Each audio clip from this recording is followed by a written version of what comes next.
When looking for the king of podcasts, you're at the wrong channel. Well, excuse me! Looking for good ideas for life?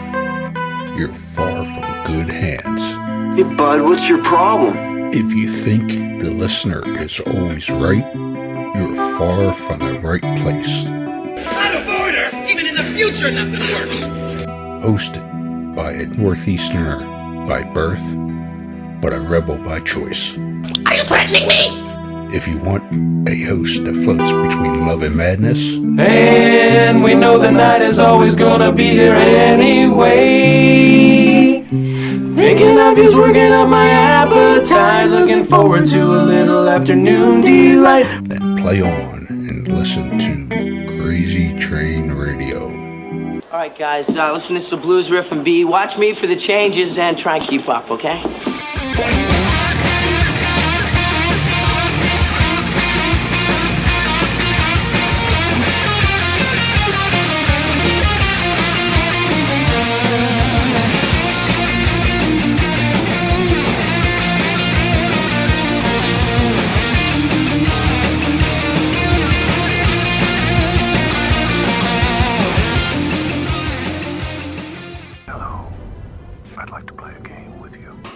Within the gaming world, there are your general gamers, but then there are those that enjoy the dark underbelly of gaming. If you're one of those that enjoy the dark underbelly of gaming, we certainly got the place to send you.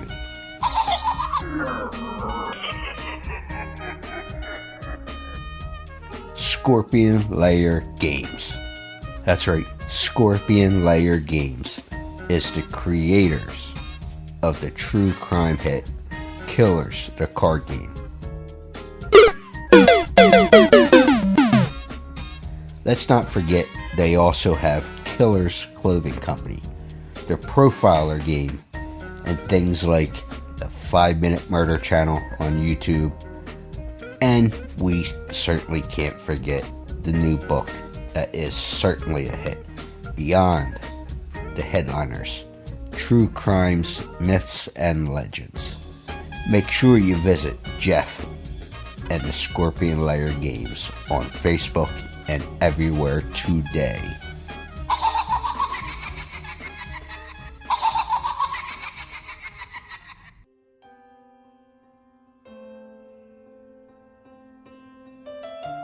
I'm Roz Clancy from Roz Clancy Casting and Productions. I am loving being on Crazy Train Radio.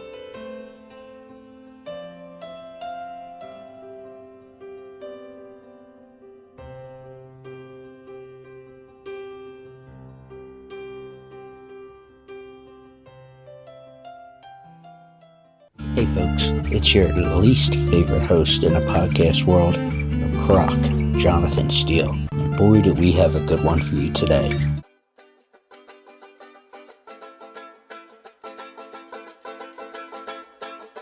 Ladies and gentlemen, boys and girls, children of all ages, normally we talk about things in front of the camera, getting into things, and even some stuff behind the camera, directing, editing, the production side of things. However, I don't think many people talk about this segment that we are going to get into as far as production, but can be key in projects being okay to good, good to great, great to just mind-blowing, outstanding. And our next guest is involved with that chain, and she's a fellow Northeasterner. So why don't we go ahead and welcome Miss Roz Clancy. Hello. Quiet, numbskulls, I'm broadcasting. And let's get into things. Roz, how are you? I'm feeling fantastic. Good. So that's great to hear. So when I'm saying about this different thing, or different things, I should say, Roz has been involved with casting in many different outlets. And she's done a couple other things. We'll get into that as well. But I'm curious to know, Roz, to start. What was your fascination with the entertainment field? Getting into what entertained you, and what made you say, "Hey, I want to give this a shot in some form or fashion"? Well, I started out as a model, and only because I had what it took, 5'9", 118 pounds. Wilhelmina spotted me, and I figured, hey, that's my first step into the business. But I knew I just didn't want to do modeling in print. But I kept myself together and listened to her. She was wonderful. And from that point on, I was fascinated by cameras. I started out actually on American Bandstand as a regular. Met Dick Clark. He thought I had something. And after he closed down Philadelphia's American Bandstand, he moved on to LA. And of course, I was a child. I couldn't go and continue my career with him. I did some commercials with him, record review. I was moving along fast.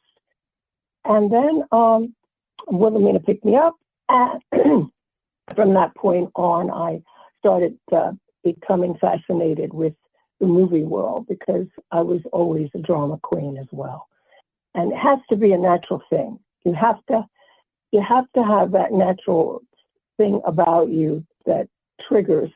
And then when it happens, people call on you to do this, that, and the other. And I appeared in so many movies that I was interested in finding people for the directors and producers. And they say, hey, Roz, you've got a damn good eye. So that's how it all started. And I started training and coaching and love what I'm doing because for me, it's not an occupation, it's a vacation. I love casting people because 99% of the time I find the right people. And it's never a day at work, as they say, when you enjoy what you do. But you mentioned getting started as a model, and I hope I have this timeline right. But there's a name that I want to throw your way in Peter Bennett. So, what is the connection to Peter with you? Oh, my friend, my close friend, my colleague. Peter met me on one of my assignments, and he says, you have a good eye. Your cast is pretty good, and I'm a big promoter. And I didn't realize he was the biggest promoter in the world. But, of course, I look at people for what they present themselves, how they present themselves to me. And I said, what do you want me to do? He says, I want you to work with me on promoting entertainers. I said, okay, casting is casting. And I always took it lightly until I realized who he was. Into working with him for a year. He helped promote a lot of my singers. He started the Beatles off, and I ended up working with him for about 15 years in the business, promoting Bob Hope, George Burns, Danny Aiello, you name it. And I took off on my own, and he says, Roz, you've got your own set of wings. But he was always a nice guy and gentle and kind, and I learned a lot from his end of the business as well. But it came easy. It came easy because my love was there for this business. So if anybody comes to me for coaching, they're going to get 100% dedication. And my main objective is to get them where they want to go, and me trying to help them become stars. I don't like to use famous, but I did make a few people that were famous. But that's where I am. And Pete Bennett, I miss very much. He passed away a couple of years ago. And we were in contact with each other every day. Roz, I'm going to meet with Sting. Roz, I'm going to meet with so-and-so. When he met Elvis, I didn't know him. I was too young. But he even allowed me to wear a ring that Elvis gave him. The man was fascinating. Tony Bennett was his first cousin, and he started in the business as a drummer. I don't know if it was the Les Elgart Band or Jimmy Dorsey. And he told me a little bit about what he did, but he took off. He promoted the biggest talent in the world. And then I got on that same boat and I started doing it too. So that's where Pete, it was in my life, and his spirit is still around me. Well, you obviously mentioned that he told you you had your own wings and such. And Roz's agency, and I will put links to everything with this episode to go check her out, whether you want to look at possibly being casted for something or just to reach out and pick her brain, because obviously she's worked with many of who's who over the years. And it's nice to say that her agency has been woman owned since 1972. And she centers around the Mid Atlantic, the Northeast, LA. So she's got a lot of ground covered. But when you go to, or I should say it this way, when folks go to a casting call, what would you say some of the biggest do's and don'ts are as far as when you're at the casting call? If it's a casting call, be careful. It's not really a casting call. It's a cattle call. That's an old term in my day. And if you hear cattle call, now they turned it to just casting call. You're competing with the whole world. Before you get to that point where a director sees you, I want to know who you are, what you've done. Even if you've done very little, I don't care, because those who've done very little become stars. I've seen it happen. I want to see what you can do. I want to feel that you are set for that slot. And you don't have to go to casting calls, so to speak, that or cattle calls, I call it. When a director sees your tape coming from me, they know me. Not because you know me, you're going to get it. That's not the issue here. You better be good. You better be fitting. You better fit that slot, and you better perform. You can't get stage fright. I had an actor who was phenomenal, absolutely the tough guy kind of guy. He didn't force it. It was natural. He was the biggest clients in my business wanted him. I set him up with a big client. I don't want to mention now, but he freaked out on me. Whoa! He couldn't believe who this person was, and he freaked out.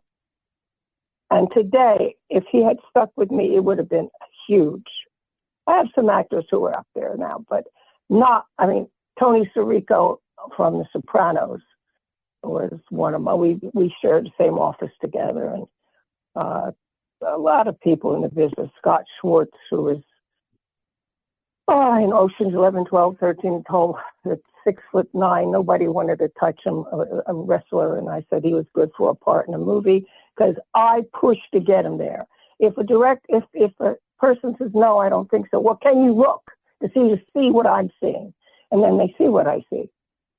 And then he took off like a rocket, and every other month he says, Roz, thank you for making me become a millionaire. You can look him up, Scott Schwartz. I love him and he used to send me little texts. You don't have to send me over. Roz, you're the one who saw what they didn't see. I have the letter on my wall.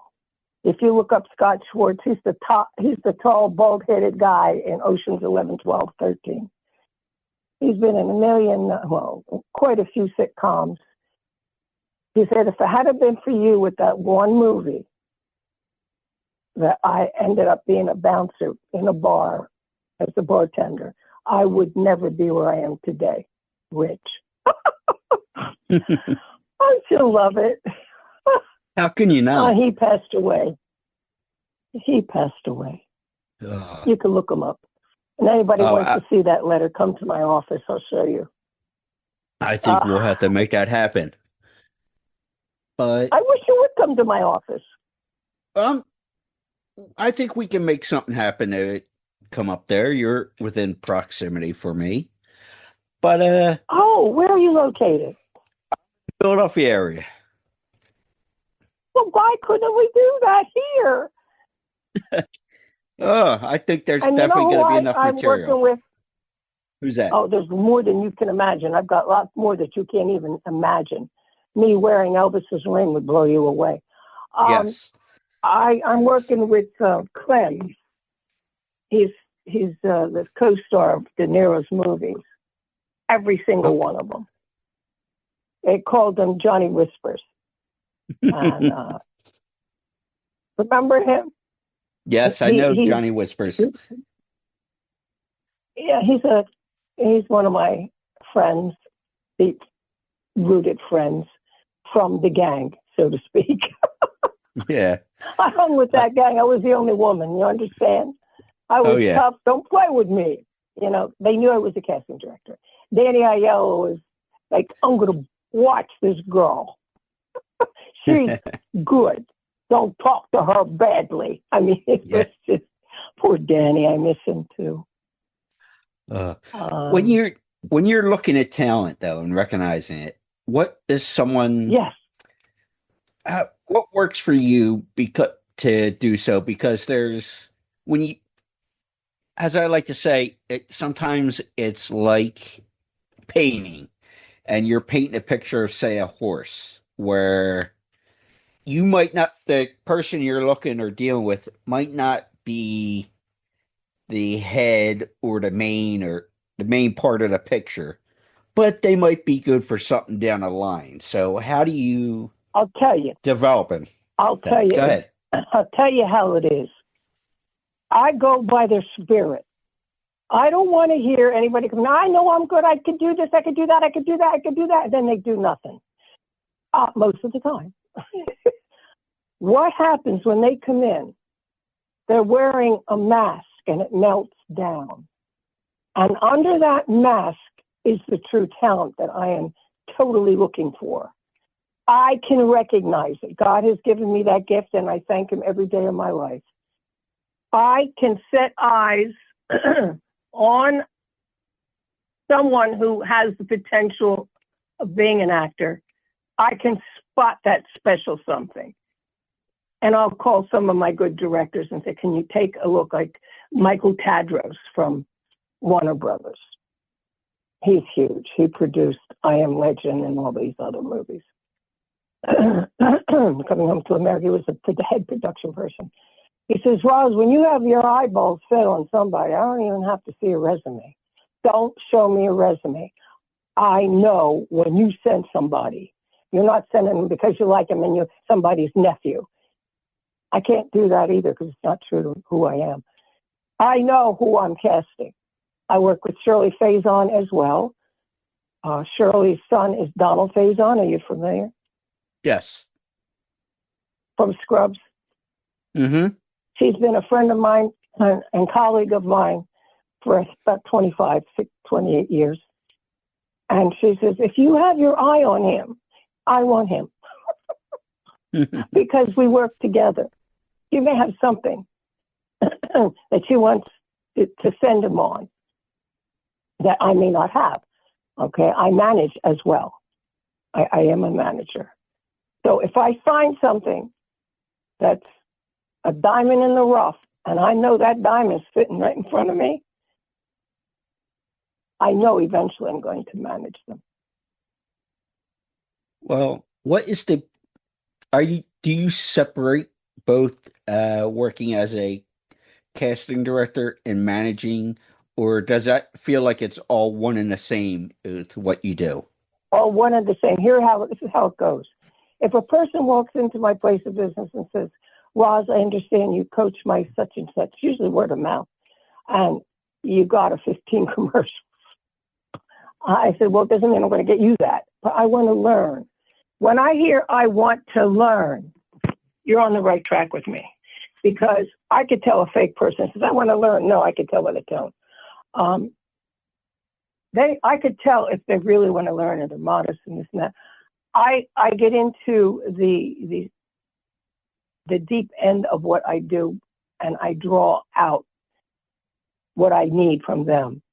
And what I see, if I can promote them, I do it. If you're serious, you want to be trained, you need coaching. you do need coaching. I can't just look at you and say, I'm going to send you, because half the time you don't know your slate, you don't know a monologue, you don't know how to deliver it, you don't know body language. This is so important. I can't teach you how to be an actor, but I could teach you how to maneuver what you already have acquired through the years and place it into that spot or that particular part that we're looking for. What is the biggest part or problem you may come across as far as managing? Because I don't think people realize how difficult it is. Yeah. Well, I'll tell you, when I say I want to manage you, I don't care how you beg on your knees, I will not manage you until I see that you've come out of your shell and you've showed me that other clients are looking at you. And if they're not looking at you and I see something that they don't see, I'll help them along to make sure that they see it. I don't like bad attitude.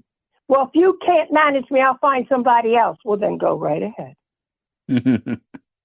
I don't like someone who says, look, there's one in particular kid that I really liked. Phenomenal. He had a look like Brad Pitt, and I mean, he was amazing. I sent him to a director in Hollywood, James. Oh God, what the hell's his name? Oh, he just passed away. Anyway, he produced all Clint Eastwood's movies. He directed him, and I said, "Look, can you take a look at this kid?" They were doing a new Dallas, and he would have fit perfect. And he said, "Yeah, I'm gonna do it. I'm gonna look at it now. Look at him. I mean, he had everything, but he was too eager. When somebody is too eager in the director's mind, that means they're going to have problems with him." And I told him, "You can't show." His name is, oh God, we did Hook, Line, and Stinker, the movie. James Fargo.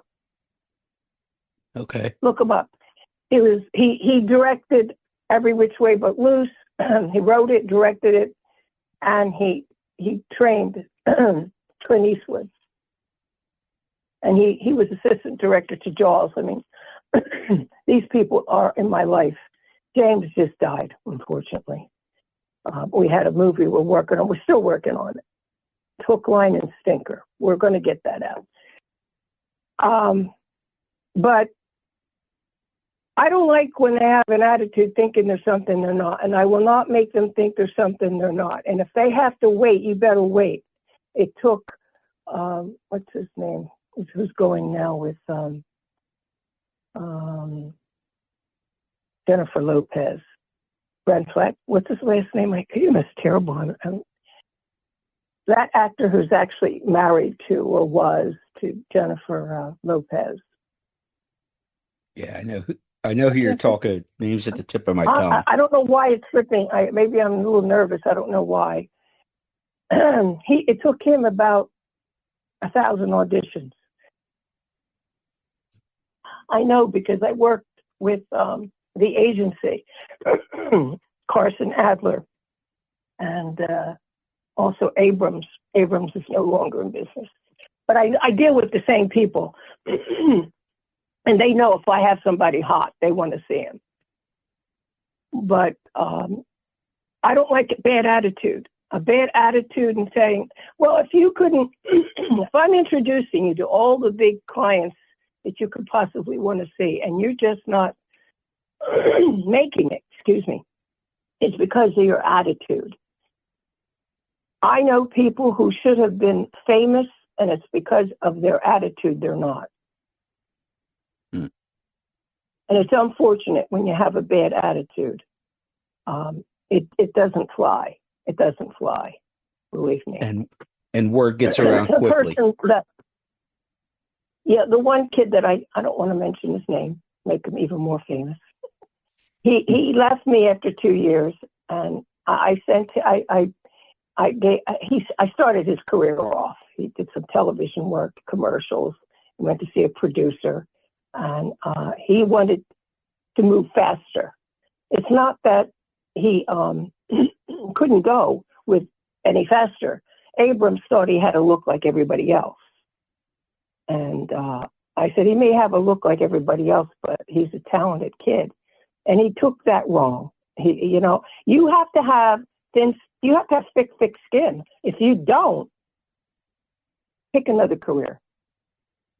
Yeah. Why do you I know think, Mark Twain said it. Mark Twain said, it's not what people think of you, it's what you think of yourself. And you shouldn't overdo it.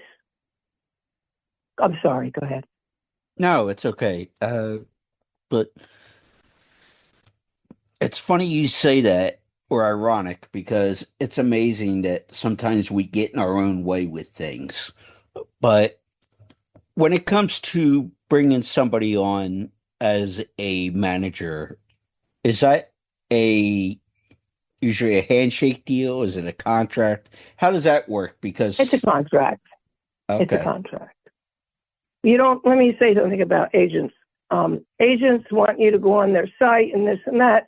You don't, in my opinion, you don't sign a contract with any agent because I could be managing somebody and I may have two good agents that work with me to get that person famous.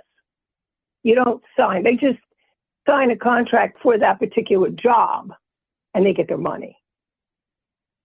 They don't sign exclusively. Never sign exclusively. Always look at yourself as you're going to an employee, an agency when you're going to an agent. Agents are good. There are a couple that I know that like I said, Shirley Faison, I'm working with Stewart. And there's another one with children I deal with, but I try to I deal with my own clients, my own producers, my own directors. So what would you say would be the biggest recommendation from you as someone who might not be in the acting world or anything like that? But it's because you always hear these people coming off the bus and they're taken advantage of. Oh, I could be your manager. I could do this. I could do that. I can coach you, all that stuff. What would you tell people trying to get into the business to look out for so they don't get hosed? People coming off the bus and somebody approaching them. First of all, if they hand you a card, if they tell you who they are, check them out to see, if they're real. I mean, I've been around for so long that you could make wallpaper out of the credits I have. A lot of them do this, and if you're naive, you're going to go for it. If you're smart, you won't. And people who want to be, and another thing, if you think you have it, go ahead, go on your own and go online and test yourself to see if they pick you as an extra. If you want to be an extra for the rest of your life, go ahead. They're thinking when I go on the set, the director will look at me and like me. No, they're not looking at you. They're just looking at you as fill-in. Unless they use you as an upgrade. Day player. Okay? Non-union is okay to start getting a lot of, you got to get paid. You can't get deferred. Deferred is a dirty word. Never, ever go on a job that says deferred. Deferred means I'm never going to get the money. When I get it, you'll get it. It could be 20 years from now. But that's my opinion. That's definitely my opinion. Now, if you feel you're not getting anywhere and they're just calling you as an extra, well, my friend who used to just deal in extras, his good aunt was Sylvia Fay. I worked with her for a while. I worked on quite a few movies with her. Dudley Moore's movies and Death Wish 1, 2, and 3 and all them. That's going back. And her nephew took over, Lee Jenick, and he just stepped out from being an extra person. It gets to a point when you are an extra, that's all you're going to be if they call you for that. So get yourself some extra work. Go ahead, see what it's like, get your toes wet, and then start concentrating on improving your skill. Most of the people who are extras are afraid to audition for a real spot. That's my opinion again. I find that people who want to improve their skill, I think you have a friend of yours that referred me to you. What was her name? She came to me. Andrea? Oh, Andrea. She speaks highly of you. And she started out with me, and we did some knockout pictures. And you don't have to spend $300, $400, $500, $600 on pictures. You have to know how to use the camera. And I was taught by Francesco Scobullo. I don't know if you've heard of him. Look him up. He was the biggest photographer in the country. He shot pictures of Brooke Shields, you name them, covers of Glamour magazine, Vogue. And he used me for one particular job for Avon. So I'm happy. Nice. And he said, "Kid, you have an eye." I said, "I do." He said, "Work with my artistic director. I want you to work with him." And then after that, he passed away. But I learned from him how I know lighting, I know contouring, I'm a makeup artist. I know how to get a good picture. And it doesn't have to be AI, because AI is getting on my nerves real quick. Well, what is it about AI that ruffles your feathers then? It looks fake. We've been looking at AI stuff for a long time, and we just accept it like, oh, isn't that cute, isn't that cute? And now they're bringing it high tech, and you can tell by the movement of the person. I just got finished a movie, an African movie from Africa. And they did a lot of lines here, reading here. And then they took what they did here and put it on AI. And their AI from Africa can't come close to ours. It's so phenomenal. Oh, I don't know why I'm sure you can recognize an AI, can't you? Yeah. Of course. If you can recognize an AI, can you imagine people who are online all the time? They're so used to it. And AI has just been introduced as something really what they're going to continue to use, but they upgraded it. But I don't care how you upgrade an AI, it still looks like AI. Absolutely. Roz, I definitely think I'm going to have to come into the office and do a part 2. I love it. But where can people find you besides the links I'm going to provide? Put out those links as much as you can, because I usually get referrals. Grandparents, I have a woman, her last name is Rogers. Her mother referred her to me, and guess who her mother was? Rosie, who sang Angel Baby. Oh, boy. That song, Angel Baby. Yes. Michelle is her daughter who came to me years ago, and now Michelle's daughter, who looks exactly like her, is here with me. And nice. I keep getting referrals. Grandparents, imagine that. And Rosie was a doll. And everybody knows Angel Baby. Of course. I have another thing. I have coached actors, kids, and I signed a non-servant. What is it? Non-servant? No, I'm sorry. The contract I said. I don't want to sound stupid. But it is a contract where I cannot allow anybody. Now, Rosie, she didn't mind. A couple of the actors who send their kids to me for coaching, I non-circumvent or in the non-disclosure. I don't know what happened to my brain there for a while, but I cannot tell. And they're famous people. Famous. But I cannot. They come in by plane sometimes. But I do not tell the world that I'm coaching them. they just prefer not knowing they're coming here. Or I may go to New York. They'll pay my way there. Nice. And I also Well- have a contact in LA as well. Oh, I just hooked into another person in LA who does amazing work, commercials and stuff, and I'm handling everything here for her.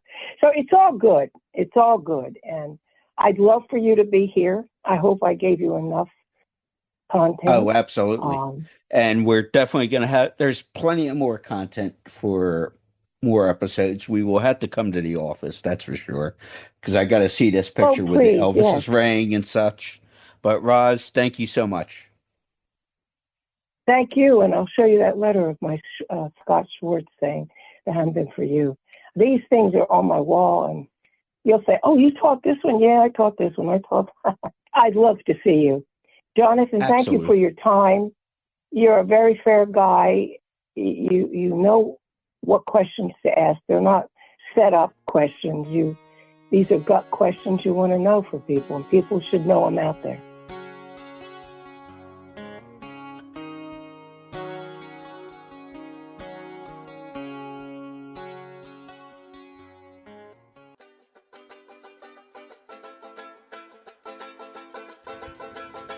You are going to need a bigger closet when you meet our new friends.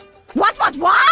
Our friends over at Silk Screams out of Buffalo, New York is a diverse owned company that has a variety of shirts to fit your needs. I need your clothes, your boots, and your motorcycle. Let's also not forget that Silk Screams also runs the semi-annual Buffalo Horror Garage Sale, which has tons of merchandise, celebrity guests, and tons of fun. Check our friends out over on their Big Cartel site to order stuff, or on social media for updates on merch, or on the Buffalo Horror Garage Sale. Visit our friends, like I said, at Silk Screams today. Yeah, baby.